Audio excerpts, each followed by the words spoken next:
بسم اللہ الرحمن الرحیم۔ میں نے رسول اللہ صلی اللہ علیہ وسلم سے سنا، آپ نے فرمایا کہ صدقہ کیا کرو، پس ان قریب ایک ایسا زمانہ آنے والا ہے جب آدمی اپنا صدقہ لے کر نکلے گا، کوئی اسے قبول کر لے، مگر جب وہ کسی کو دے گا تو وہ آدمی کہے گا، اگر اسے تم کل لائے ہوتے تو میں لے لیتا، لیکن آج مجھے اس کی حاجت نہیں رہی۔ نبی کریم صلی اللہ علیہ وسلم نے فرمایا، اگر عورت اپنے شوہر کے مال سے کچھ خرچ کرے اور اس کی نیت شوہر کی پونجی برباد کرنے کی نہ ہو تو اسے خرچ کرنے کا ثواب ملے گا اور شوہر کو بھی اس کا ثواب ملے گا، اس نے کمایا ہے۔ اور کھنساچی کا بھی یہی حکم ہے، ایک کا ثواب دوسرے کے ثواب میں کوئی کمی نہیں کرتا۔ نبی کریم صلی اللہ علیہ وسلم نے فرمایا، بہترین خیرات وہ ہے جس کے دینے کے بعد آدمی مالدار رہے، پھر صدقہ پہلے انہیں دو جو تمہاری زیر پرورش ہے۔ نبی کریم صلی اللہ علیہ وسلم نے فرمایا، اوپر والا ہاتھ نیچے والے ہاتھ سے بہتر ہے، اور پہلے انہیں دو جو تمہارے بال بچے اور عزیز ہیں، اور بہترین صدقہ وہ ہے جسے دے کر آدمی مالدار رہے۔ اور جو کوئی سوال سے بچنا چاہے گا اسے اللہ تعالیٰ بھی محفوظ رکھتا ہے، اور جو دوسروں کے مال سے بے نیاز رہتا ہے اسے اللہ تعالیٰ بے نیاز بنا دیتا ہے۔ اور وہاب نے بیان کیا کہ ہم سے ہاشم نے اپنے والد سے بیان کیا، ان سے ابو ہریرہ رضی اللہ عنہ نے، اور ان سے نبی کریم صلی اللہ علیہ وسلم نے ایسا ہی بیان فرمایا۔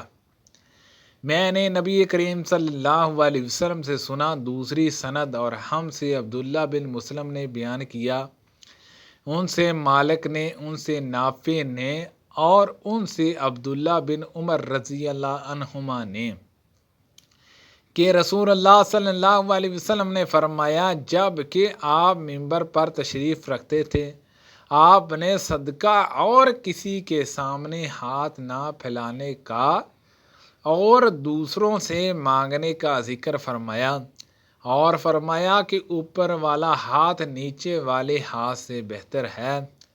اوپر کا ہاتھ خرچ کرنے والے کا ہے اور نیچے کا ہاتھ مانگنے والے کا۔ رسول اللہ صلی اللہ علیہ وسلم نے عصر کی نماز ادا کی، پھر جلدی سے آپ گھر میں تشریف لے گئے، تھوڑی دیر بعد باہر تشریف لے آئے۔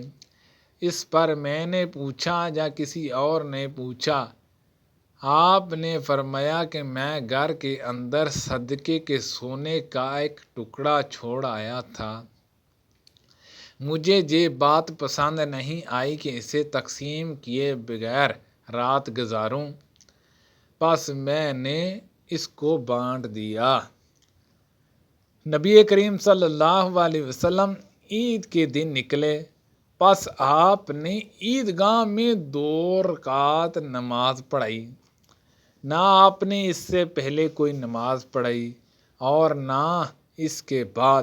پھر آپ عورتوں کی طرف آئے، بلال رضی اللہ عنہ آپ کے ساتھ تھے، انہیں آپ نے واضح نصیحت کی اور ان کو صدقہ کرنے کے لیے حکم فرمایا۔ چنانچہ عورتیں کنگن اور بالیاں بلال رضی اللہ عنہ کے کپڑوں میں ڈالنے لگیں۔ رسول اللہ صلی اللہ علیہ وسلم کے پاس اگر کوئی مانگنے والا آتا یا آپ کے سامنے کوئی حاجت پیش کی جاتی تو آپ صحابہ اکرام رضوان اللہ اجمعین سے فرماتے کہ تم سفارش کرو کہ اس کا ثواب پاؤ گے، اور اللہ پاک اپنے نبی کی زبان سے جو فیصلہ چاہے گا وہ دے گا۔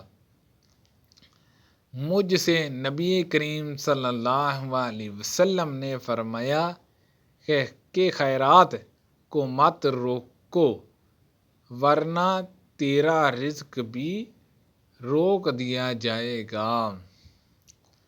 ہم سے عثمان بن ابی شیب نے بیان کیا اور ان سے عبید نے بھی یہی حدیث روایت کی کہ گننے نہ لگ جانا، ورنہ پھر اللہ تعالیٰ بھی تجھے گن گن کر ہی دے گا۔